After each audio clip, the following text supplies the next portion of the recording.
My troubled niece moved in after being kicked out by her parents, then tried to set rules for my house, so I taught her a hard lesson. I can't even believe the audacity of my niece. Her name is Keisha, 14, female. She's my husband's sister's daughter. Lately, she's become more and more rebellious, to the point that her own parents actually kicked her out. She's been suspended from school twice this year and is on her way to getting expelled. Both times she got suspended were for starting fights with other girls. She has a hot temper for an 8th grader. Of course, her parents were pissed when she got sent home from school, but when they sat her down to talk about it, she actually ended up attacking her mom. Her dad pulled her off and kicked her out. He told her she wasn't welcome to stay there until she got her act together, and that was the end of that. I think Keisha stayed at a friend's house that night, and then the next day, she ended up on our doorstep. My husband and I both work from home, so we were both here when she showed up. At first, we were confused because we hadn't heard anything about her suspension and the fight with her parents yet, but of course, we let her in because she's family. She told us that her parents had kicked her out the day before for no reason at all. She said that her mother had gotten physical with her and that she was scared, so she came to us. Even as she was saying all this, we were skeptical. We knew Keisha had been on a bit of a mean streak lately, so my husband snuck away to call his sister and get the full story. Of course, she told him the whole truth. They said it broke their hearts to do it, but they genuinely didn't feel safe with her in the home anymore, so they kicked her out. And my brother-in-law said he was done letting her off easy for her behavior. If she was going to learn, she needed to learn the hard way. But my husband has always had a soft spot for his niece. He couldn't help but invite her to stay with us for the time being. We don't have any kids yet, so we have plenty of room for her to stay. I was nervous about the whole idea because I have no experience with children, let alone a violent one. But I agreed it was better she stayed with us rather than some random friend until things cooled down between her and her parents. The first night was fine. She was on her best behavior, and we actually had a nice dinner all together. My husband and I were hoping that her entire stay with us would be like this. We thought maybe she just needed a break to think things through, and this would actually be good for her. But unfortunately, the peace didn't last long. The next day, we woke up and followed our usual routines while getting ready for work. We took our showers, played music in the kitchen while we made breakfast, and then headed into our home office by 8 a.m. to start our day. Keisha didn't come out of the guest room until about 11:30. We heard her shuffling around the kitchen, and we came out to see if she wanted to join us for lunch. Just by looking at her, we could tell that wouldn't be the case. She looked rough and gave us a look that could kill when we walked into the room. I asked her how she slept, and she said, "Like shit." My husband yelled at her, telling her she wasn't allowed to speak to me like that, and she said maybe she'd be in a better mood if I wasn't so loud in the mornings. Apparently, she had heard me singing in the shower that morning, and I had woken her up. She asked if we could keep it down in the mornings from now on. We were shocked. I'd never been spoken to by a guest like this before, especially a kid. She shut herself in her room for hours after that. We had to get back to work, but we were both worried about how this whole day was going to go. At about 7 p.m., she came out of her room. I had saved her a plate for dinner, so we assumed she was coming out to join us and eat. Instead, she slammed a piece of paper down on the counter and started heading for the front door. My husband asked where she was going, and she said, "Out with friends." He said there's no way she was going out by herself right now, God knows where, with God knows whom. She's too young to be out by herself at night. I interrupted, asking her what the piece of paper she had sat down was all about. It was a handwritten list, and I read it out loud. Keisha's house rules: no music or singing before noon, no gross food for dinner, aka vegetables, no boring TV shows, no asking dumb questions, no coming in my room. My husband laughed at the list, but the look on Keisha's face was dead serious. She actually expected us to follow her ridiculous rules in our own house. I had finally had enough of this crap. I headed towards the door as well and grabbed my coat and keys and told her to get in my car. She seemed confused but could tell by my tone that I wasn't messing around. She headed for my car, and I told my husband we'd be back in a bit. We drove in silence for about 15 minutes. We were both fuming with anger, but after a while, Keisha realized she was unfamiliar with this part of town. She asked where we were going. I told her if she didn't want to stay with her parents and didn't want to stay with us, I was going to show her where she'd end up. We were entering downtown, and I could tell Keisha had never been to this part of the city by the look on her face. Every street corner was full of homeless people, all looking dirty and as if they were on drugs. There were tents and garbage everywhere. When we stopped at stoplights, people came right up to the windows and started knocking, asking for money. Some of them were angry, and one man even kicked the car as we drove off. I could tell this scared Keisha, but neither of us said anything. Then I turned into a parking lot and shut off the car, making sure to lock the doors. We were parked in front of a homeless shelter.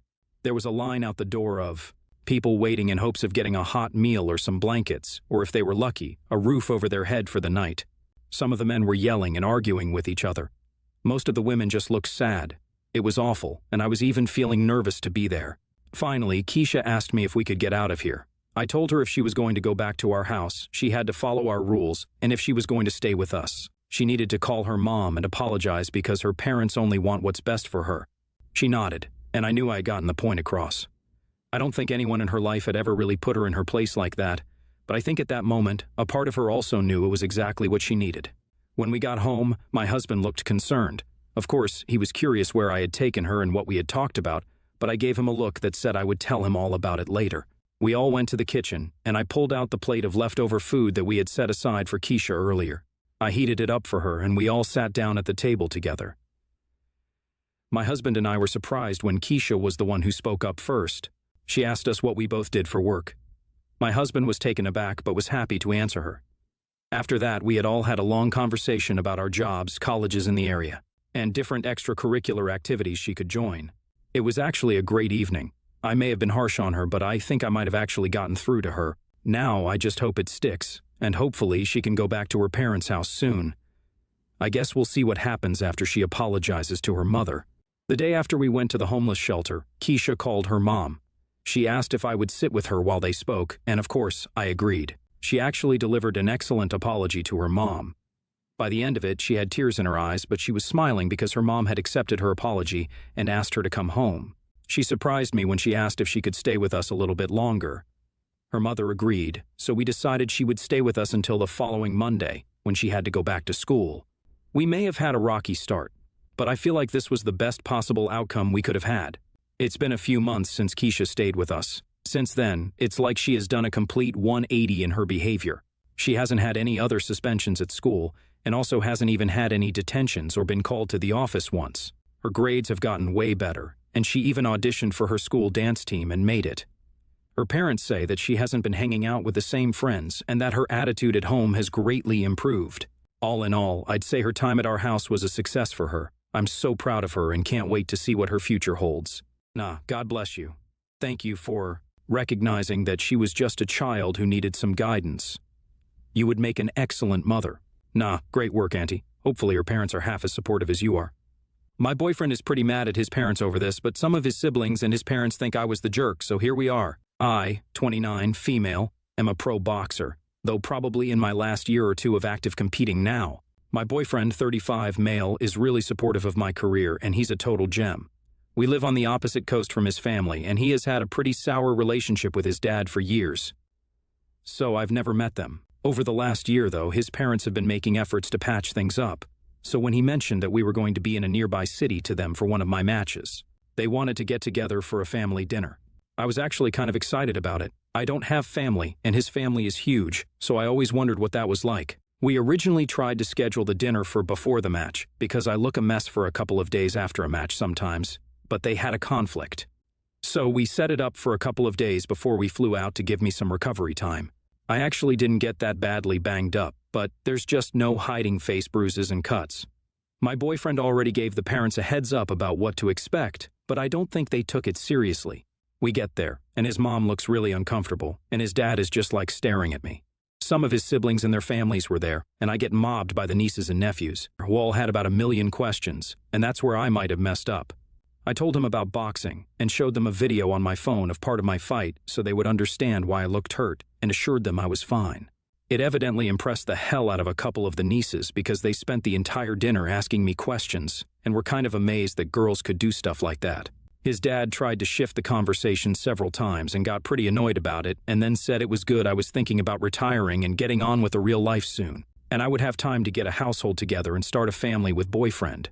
I told him that at most I would shift into being a trainer, and I've already got the life I want. His mom made a comment about it being a shame I was bruising up my pretty face, and I joked that this was my winner face. She should have seen the other woman. The whole thing was just uncomfortable and weird, except for the kids and one of his sisters. When we got home, boyfriend checked his texts and immediately called and yelled at his parents. I found out later that his mom told him I was really inappropriate and a bad influence on the kids. One of his brothers asked if he was going to bring Barbarian Barbie back to Christmas because his kids were bouncing off. the walls, but his cool sister told him their daughter was already asking when Aunt Op was coming back. It really has caused a major problem between my boyfriend and his parents, and I'm wondering if I should have just kept the boxing stuff to myself. Barbarian Barbie sounds like a pretty great name to me. In any case, NTA, your boyfriend gave the family a heads up and still decided to move the dinner from before your fight to after. You have nothing to be ashamed about. I feel bad for some of those kids, though. It must suck having such narrow-minded, stifling parents-grandparents. NTA, you gave his parents a heads up about the natural consequences of your profession. They had ample opportunity to talk about it with their kids ahead of time had they wanted to. Assuming you are correct and they didn't take your warning seriously, they still had an opportunity once you were at the dinner to explain it in a kid-friendly fashion. In the absence of explicit guidance from them, you did a very natural and reasonable thing. You gave a simple and straightforward explanation of your visible injuries, complete with video evidence of where they came from. I'll admit I was both surprised and impressed with how you described your explanation, and then I realized that, like any other profession, you probably had ample practice in responding to common questions about it. So I'm no longer surprised, but I am still quite impressed. NTA. The funny thing is that the family is completely overreacting. While it is very cool that girls can be boxers, most girls and most boys, for that matter, don't really want to be, which means, like many other things kids get excited about, their excitement about this will fade. I'm 40, female, and my cousin, 36, male, married his wife, 35, female, 5 years ago, and in that time she's been a welcome member of our family. She's an academic and works as an assistant professor in a major city in the next state. Although she doesn't go to campus every day, she works from home the rest of the time. My husband, 42, male, and I stopped by their house a while for an unexpected visit and was shocked that their house was a bit unorganized. It wasn't horrible, but the floors could have been vacuumed, and there were dirty dishes in the sink. My cousin's wife does most of the cleaning, but ever since she started her new job, she's had less time for it because she's always grading or teaching. My cousin doesn't clean much because his dad is very traditional about gender roles and didn't raise him to help his wife clean the house. My cousin's wife has done a good job in teaching him to do more around the house, but it's been a long process. When my cousin's wife had a birthday recently, my sister, 45, female, and I decided to buy her a Roomba to help her keep the house clean.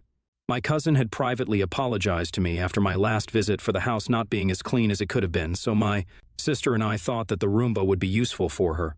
Well, apparently, it wasn't. She got upset at the implications that she was a bad housekeeper and that it was solely her responsibility to clean instead of our, encouraging our cousin to help her more often. The thing that angered me was that my cousin's wife donated the Roomba to Goodwill. If she didn't want the gift, she could have returned it to me so my sister and I could have gotten our money back. I don't think that I'm Ta because she could use the help, but now my cousin tells me that my cousin's wife is still upset and won't come to family gatherings. The holidays are coming up, and everyone will ask where she is when she doesn't show up. My cousin is mad because he'll be in the middle and forced to explain her absence diplomatically. Oh boy, YTA big time. First of all, with season changes, hectic jobs, and life in general, things sometimes have to temporarily fall to the wayside in order to juggle the greater priorities. You stopped by for an unexpected visit and you're shocked that she was unprepared to receive visitors? I would understand concern if the house had piles and piles of stuff throughout, making it impossible to move and creating a health hazard, but dishes in the sink and unvacuumed, unswept floors are nothing. That's just normal everyday life mess. Cousin's wife also said she works from home. What do you think that means? That means she's just sitting around twiddling her thumbs, waiting for something to do while collecting a paycheck? Second, you say that your cousin's father taught him traditional gender norms, but it seems like your parents taught you the same. Along with examining why you're so judgmental, you should also examine what you've internalized and why you thought cleaning should fall to the woman in the family. Super weird cognitive dissonance on this front. And finally, I'm glad she donated it. You deserve to lose money for reinforcing gender roles and suggesting your cousin's wife isn't doing enough. Once you've gifted something, you don't get to choose what someone does with it.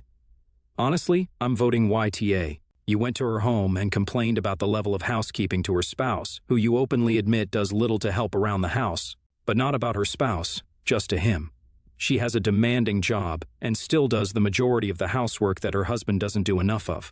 Yet you think it's appropriate to give her a vacuum cleaner as a birthday gift because her husband is too manly to help around the house sufficiently? Why not gift that to him on his birthday since he's the one lacking? Also, her husband is also an Why the hell did he explain the gift to her in that way? It was rude. Ita. A better gift for her would have been a gift card to a spa. She's working hard and isn't able to get all the chores done. Your cousin doesn't help with the housework because of whatever archaic gender roles he believes are the norm. Maybe you should have gotten your cousin a vacuum and cleaning supplies instead of his wife. It's super insulting to give that to her on her birthday unless she voiced to you that she wishes she had a Roomba. The gift was inappropriate.